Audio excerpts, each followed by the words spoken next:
네, 여러분 안녕하세요. 재학생들에게는 수능 전 마지막 모의고사인 10월 학평이 마무리되었습니다. 자, 10월 학평은 전통적으로 소위 말해서 자살 방지용이다 라는 말들을 선배들이 좀 했었죠. 저도 굉장히 싫어하는 말이지만 이제 그만큼 수능을 앞두고 학생들에게 뭔가 자신감을 주기 위해서 일부러 쉽게 출제한다 라는 그런 말이 있습니다. 그게 맞나요? 그럴 때도 있지만 그렇지 않을 때도 굉장히 많아요. 이번 모의고사 영어의 난도만으로 따지면은 여러분 아마 누구나 점수로 확인하고 그리고 시험장에서 체감했겠지만 9월 평가원 영어보다는 훨씬 어렵게 출제가 되었습니다. 그래서 쓰인 단어의 어휘의 수준 그리고 구문의 수준들이 상당히 높았고 또 무엇보다도 이번 시험에서 가장 특징적이었던 건 뭐냐면 분명히 기출에서 출제가 되었기는 하지만 자주 출제되지 않았던 요소들이 킬러 문항들의 곳곳에 배치되어 있었습니다. 그렇기 때문에 조금 그런 학습 목표를 달성하는 데 있어서 익숙치 않음을 가지고 있는 친구들은 좀 틀릴 수 있었던 문항들이 많았어요. 그래서 1등급 받기가 생각보다 쉽지 않았던 시험이다 라고 보시면 되겠습니다. 그래서 난도를 조금 말씀드리면 상에서 최상이라 보면 되겠고, 근데 이게 재밌는 게 50% 이상의 오답률을 가진 문항들이 도대체 몇 개인가에 따라서 우리가 이제 객관적인 난도를 좀 가늠해 볼 수 있는데요. 지금 일반 사설 사이트들, 인강 사이트들 기준으로는 50% 이상 난도가 한 대여섯 개 정도로 나오고 있는데 또 EBS를 보면 10개까지 지금 나오고 있어요. 10개면 정말 어려운 거거든요. 그래서 조금 이제 10월은 채점하는 친구들의 표본이 다른 평가원에 비해 적다 보니 약간 좀 이렇게 사이트마다 차이가 있는 것 같습니다. 그러나 어찌됐건 확실히 쉬운 시험은 절대 아니었고 9평보다는 훨씬 어려웠다. 자, 그러면은 그냥 단순히 어려웠다에서 끝나는 게 아니라 도대체 어떤 문항들의 어떤 요소들 때문에 우리가 실전에서 어렵다고 느꼈는지 그리고 나아가서 어떻게 그거를 보완해야만 하는지를 여러분들이 이 총평을 통해서 좀 정리를 하는 게 중요하겠어요. 자, 일단은 오답률 1위는 33번 빈칸이 차지했습니다. 자, 재밌는 게 보통 이제 33번, 34번을 둘 다 못 풀어서 찍는 경우도 많지만 그러나 지금 그렇다면 34번도 상당히 높아야 되는데 34번은 오답률 5위란 말이에요. 33번이 확실히 스파이크가 빡 올라갔습니다. 그럼 33번의 특징은 무엇이냐? 일반적인 빈칸과는 결이 다르다는 것입니다. 자, 33번은요. 앵커링이 안 돼요. 제가 리핑과 컬미네이션에서 늘 얘기하지만 빈칸 문제는 빈칸 문장이 요구하는 바가 지문 속에 명시적으로 쓰여져 있는 게 있고 그래서 그걸 기준으로 선택지에서 최대한 같은 말을 찾는 것이 가장 일반적인 경우입니다. 90% 이상의 문제들은 그래요. 그런데 결이 다른 유형이 있어요. 어떤 유형들이 있냐면 빈칸 문장이 요구하는 바가 지문에 명시적으로 나와 있지 않는 경우들이 가끔 있습니다. 작년 수능 32번이 그랬고요. 이번 10월 모의고사 33번이 그랬습니다. 근데 이것들은 빈도가 높지 않기 때문에 이런 문제들을 집중적으로 많이 보지 않은 학생들은 정기적으로 많이 풀어보지 않은 학생들은 실전에서 굉장히 당황하게 돼요. 이 문제에서 빈칸 문장이 요구하는 바가 뭐였냐면 우리뇌가 자유롭게 무엇을 하게 두는지를 물어보거든요. 근데 지문에서 뇌가 자유롭게 뭐 하는지는 전혀 얘기하지 않았습니다. 자, 그럴 때 어떻게 풀어야 되는가? 선생님이 늘 얘기한 대로 핵, 존나, 무모. 글의 핵심을 염두에 두고 주제를 생각해 두면서 빈칸에 들어갈 말이 어차피 명시적으로 지문에 없기 때문에 좋은 말 들어갈지 나쁜 말 들어갈지 정도만 생각을 하고 빨리 선택지에서 무관하거나 모순된 선택지를 소거를 해야 됩니다. 자, 그런 게 자동화가 되어 있다면 33번이 사실은 쉽게 풀려요. 빈칸에 플러스가 들어가야 되니까 플러스가 되는 게 2개밖에 없거든요. 선택지 중에. 근데 1번은 하모니는 뭔가 기존 거랑 새로운 걸 좋아해야 되는 거니까 그건 아니거든.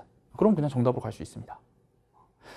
사실 선생님 현장 강의 들은 친구들은 이 앵커링 안 되는 것들을 최근에 몇 개 풀어봤는데 오히려 강목회라든지 이런 것들은 마이너스 들어가야 될 것 같은데 그러면은 선택지가 5개가 다 마이너스라서 정말 좀 글의 핵심을 더 빡빡하게 생각을 하면서 정답을 찍었어야 되는데 그 정도까지는 아니지만 그래도 정말 결이 다르게 좀 출제된 거기 때문에 여러분들이 확실하게 오답률이 높구나라는 것을 파악할 수 있었습니다. 그래서 이런 유형의 문제들 작년 수능 32번 선생님이 분석서도 올려놨으니까 선생님 홈에 들어가셔가지고 꼭 작년 수능 32번도 한번 풀어보시고 정리를 좀 해놓으시면 좋겠습니다. 자, 그리고 특이했던 건 21번 함축인데요. 21번 함축은 여러분들에게 다시 한번 경각심을 주는 게 밑줄은 21, 20, 23회 중에 21에 있고 대입학류 문제들과 같이 있지만 절대로 밑줄이 곧 주제 제목인 것은 아닙니다. 밑줄은 제가 늘 얘기하시피 기준은 밑줄 문장이 요구하는 바예요. 자, 이번 21번은요. many people이 뭐라고 생각하는지, 많은 사람들이 뭐라고 생각하는지, but 뒤에 밑줄 문장이 있으면서 많은 사람들이 뭐라고 생각하는지를 물어봤단 말이에요. 필자의 주장이 아닙니다. 필자의 주장과는 달리 혼란이 너무나도 커서 많은 사람들이 뭐라고 생각하는지를 물어보고 있어요. 그래서 그 부분을 정확하게 여러분들이 민문요발을 잡지 않았다면 2번 오답률이 1이었는데 그냥 필자 주장 그냥 써버리는 겁니다. 필자가 처음에 이랬거든요.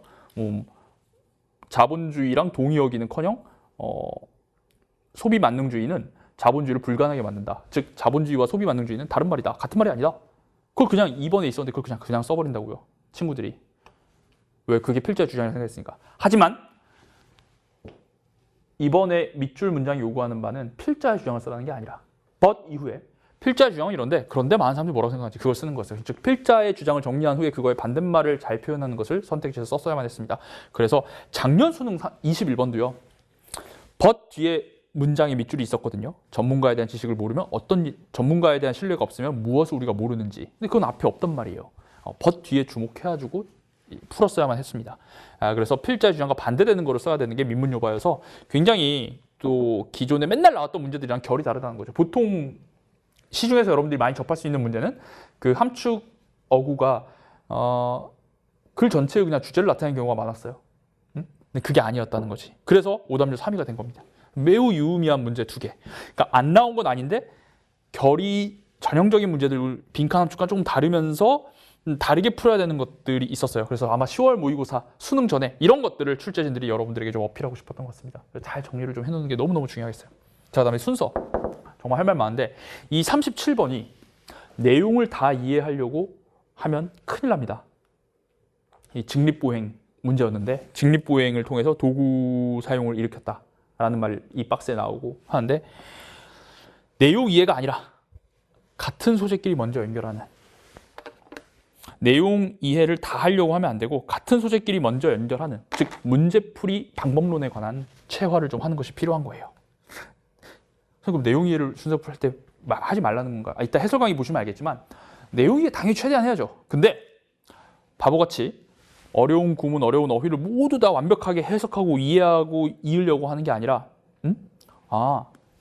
글을 좀 거시적으로 바라봤을 때 A하고 B는 직립보행의 결과 뭔가 도구 사용에 관련된 얘기를 하고 있어요. 근데 C는 직립보행의 결과로서 생기는 언어라는 얘기를 하고 있다고. 그러면 당연히 박스랑 A, B를 먼저 이어주고 그 다음에 C로 넘어가야 된다는 겁니다.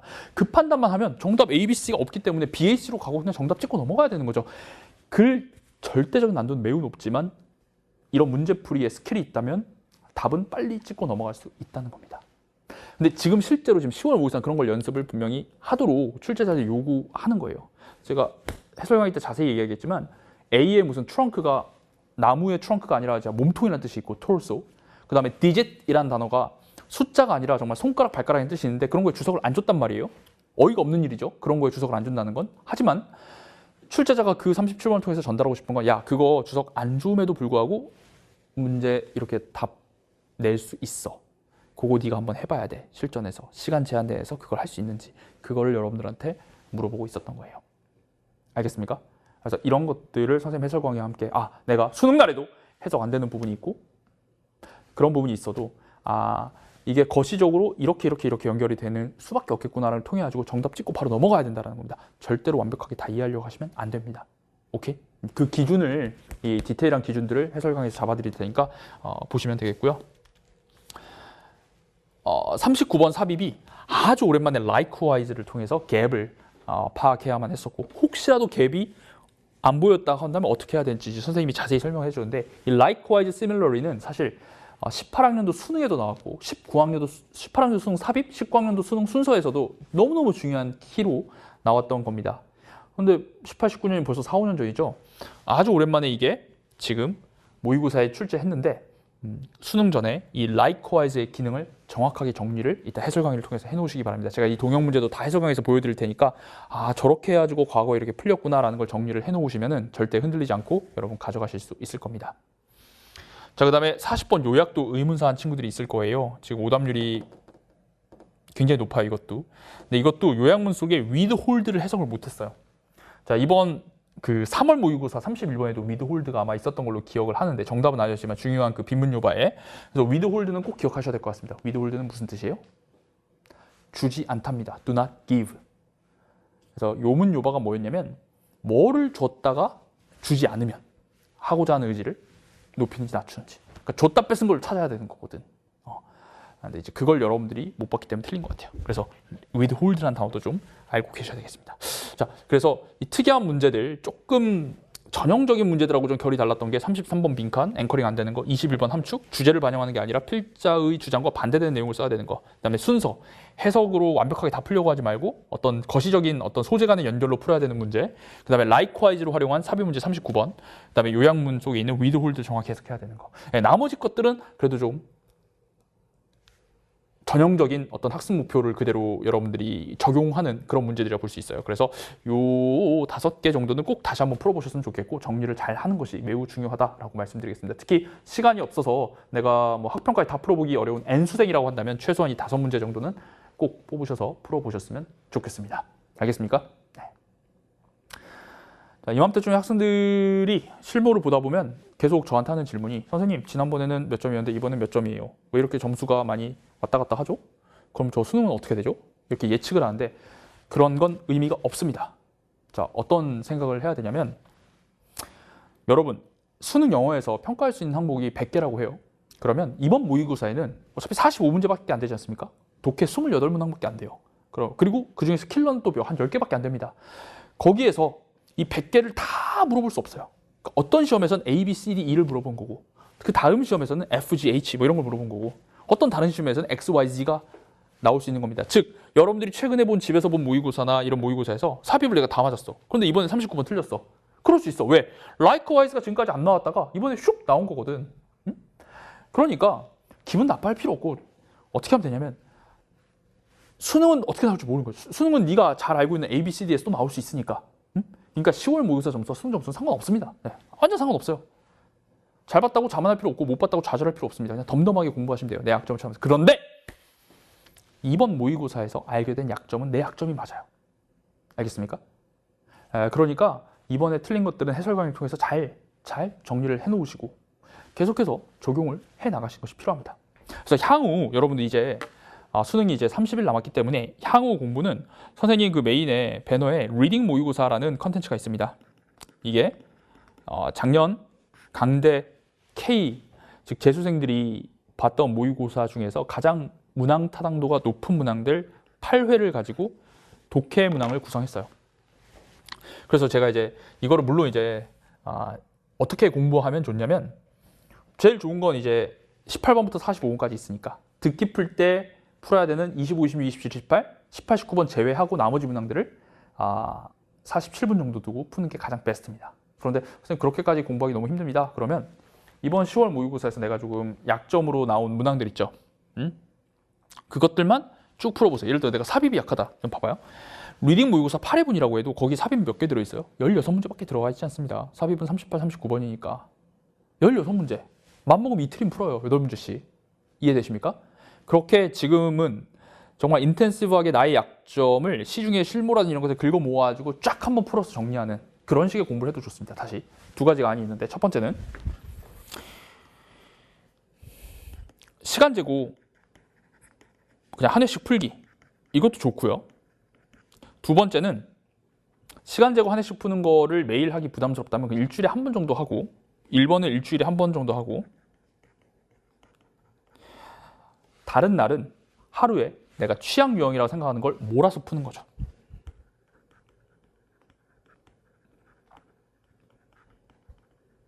몰아서 풀기. 자, 이런 식으로 남은 기간 30일 동안 풀면 여러분 어마어마한 실력 성장을 할 수가 있습니다.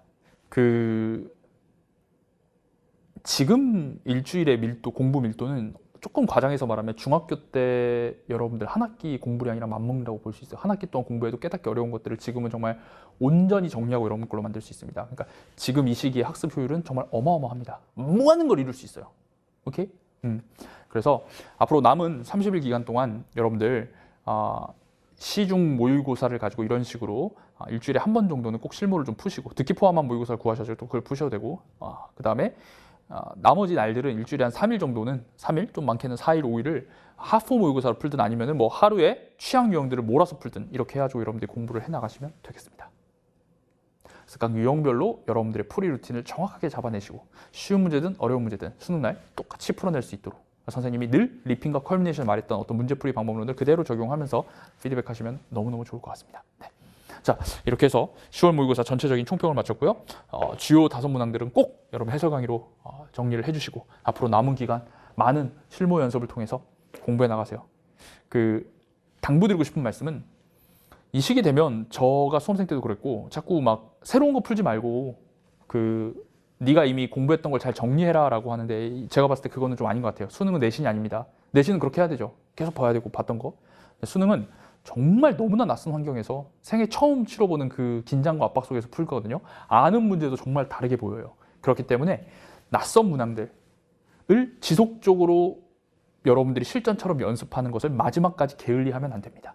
그러니까 기존에 내가 풀었던 것 중에 좀 복습할 가치가 있는 오답해야 될 것들을 비율을 한 30% 정도로 두고 70 정도는 계속해서 새로운 문제를 풀으셔야 돼요. 지금 이 시기에 그냥 기출문제들만 냅다 계속 돌린다든지 그런 건 굉장히 어떤 과목이든 위험하다라고 말씀드릴 수 있겠습니다. 아시겠죠? 네.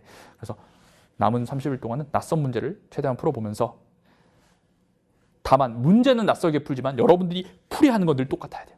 풀이하는 방법론, 접근법은 늘 똑같아. 하지만 문제는 낯선 걸 풀면서 내가 어떤 부분에서 막히는지를 잘 약점 분석하셔서 피드백 하나 하면서 가면 되겠습니다. 이해되시나요? 네. 자, 이렇게 해서 2022년 10월 모의고사에 대한 총평 그리고 앞으로의 학습법에 대한 설명을 모두 마무리했습니다. 자, 이제 정말 수능이 한 달 남았습니다. 여러분들 날씨도 추워지고 있는데요. 덤덤하게 어떡하지? 미래에 대한 고민하지 말고 걱정하는 것과 공부하는 건 엄연히 다른 겁니다. 걱정이 자꾸 들면 차라리 주무세요. 빨리 공부하고 있는지 생각하시면서 뚜벅뚜벅 수능의 그날까지 후회 없이 가시면 좋겠습니다. 네, 여러분 그러면 수고 많으셨습니다. 네, 다음에 뵙도록 하겠습니다.